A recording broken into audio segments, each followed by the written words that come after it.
Yeah, well, welcome back to the concession stand. Yeah, I'm gonna sound a little quiet. It's late at night, and Obi has decided to screw me over and adjust my audio settings. So I gotta redo this entire video, but that's besides the point. You already know what we're here for. The monthly charts. And also, yeah, just ignore the fact that I was gone for basically it's just that's all on me. I just let my thoughts run rampant and it led to that. That's all I'll say.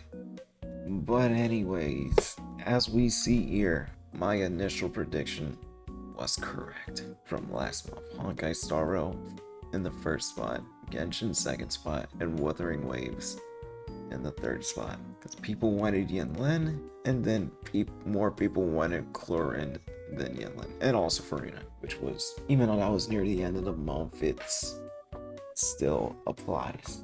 Because Ua was basically fifth on the leaderboard with not even an entire week to work with, so. But this is what we actually gotta talk about: an increase in revenue, because we already knew Firefly was going to get a lot of money, and because this update has introduced the last portion of the Penacony main story. It's like obviously people have wanted to see that, because this has been a very enjoyable arc to go through, and this self-represent that. But I feel like with the next update, it's not going to hard as this, because main story is done, so it's more we're in the filler portion.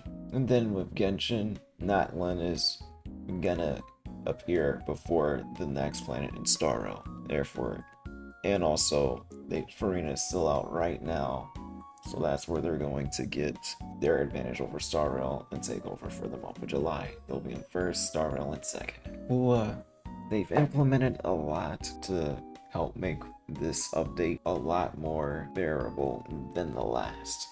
But what we're seeing here is a very sped up niching out, even with these kinds of numbers. People were and are excited about Jinshi because they thought she was cute, and then also she's doing a lot of damage right now. And then Zhengli is hot, and also the drama character they give in the story is doing a lot of damage also, which means once people actually get their hands on her, you already know where that's gonna go. Thing is just the overall general issues that still haven't been fixed yet. That, for example, not being able to use lower ranking echoes as Echo EXP for the higher level ones, even though it won't matter much because they introduced it to make level 21, which once you hit that, you're guaranteed 5-star Echo drops every time an enemy does drop an Echo. But that's just one scenario out of multiple. The game still does not run as optimally. It's like I have seen some frame drops on my end, and then just random ping spikes at some point, so I haven't been playing the game that much. So that's why there's been Woo content from my end. Star Rail, that's just me going through life. That's about it. All the other games though I play. Let's see, Nikkei, expected drop because half inning's gone, so that's gone. HI3, Lantern got more hype than I expected, mainly because in Elysian Realm she basically just is on autoplay. That's that. Games that are dying, and this is a very sad drop off. This is one of the biggest percentage drop offs I've ever seen. Bro, they don't literally just cut the last month's revenue they literally divided it by 30. That is crazy. Literally only like 3% of the previous month. That means something went terribly wrong. I don't even want to know.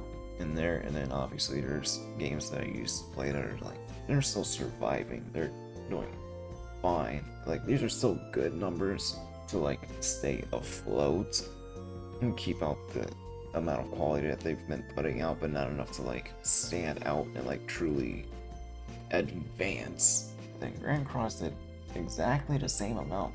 Crazy. Oh, but that's that.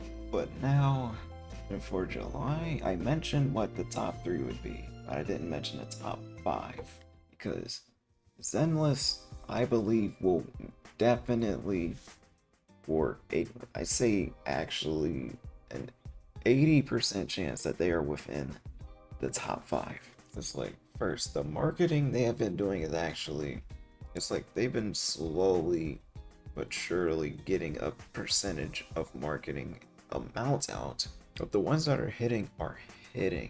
Like Ellen is definitely going to make a lot of money. Juyuan will also make a lot of money. And the crazy thing is, those are probably my 2 favorite characters so far already. And then also just even something as simple as like the art I've been seeing on Twitter, bros. The creativity that I'm seeing from some of these artists is something that I don't consistently see from all the other gacha art that appears on my timeline, which is mainly Hoyo art. I'm not gonna lie. Zenless Zone Zero art, it's like a lot of these pieces have like style to them, because this is breaking Hoyo's norms, story wise, design, like graphic wise, in terms of how the game's running, but also the graphics as in the graphic design. It's just all these elements just actually blend enough to make something that actually is going to be a good change of pace for the gacha space. And that's why I say is going to be within the top 5. But then within the other games that I play and at least keep up with, Nikkei will increase in revenue because of summer update. Grand Cross gonna drop because their Annie's gonna end.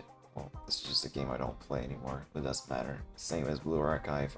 Well, I can't really predict.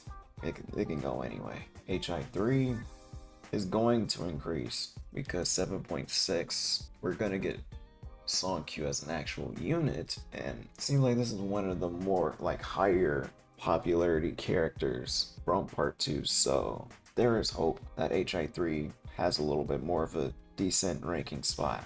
And then there's one hope, if I can find it, because I know I definitely passed it, that Punishing Grey Raven could get some more love.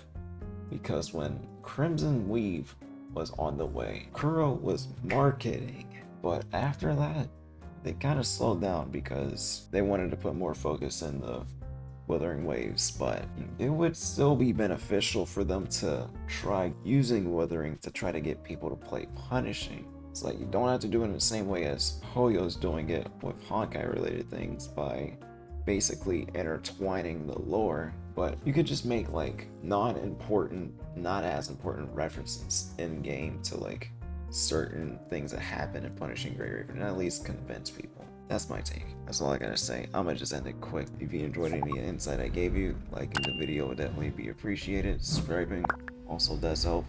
And also, you already know the line. Join up discord.gg/expresstrain. And also, one more thing related to Zenless Zone Zero. I will be hosting a double Battle Pass giveaway.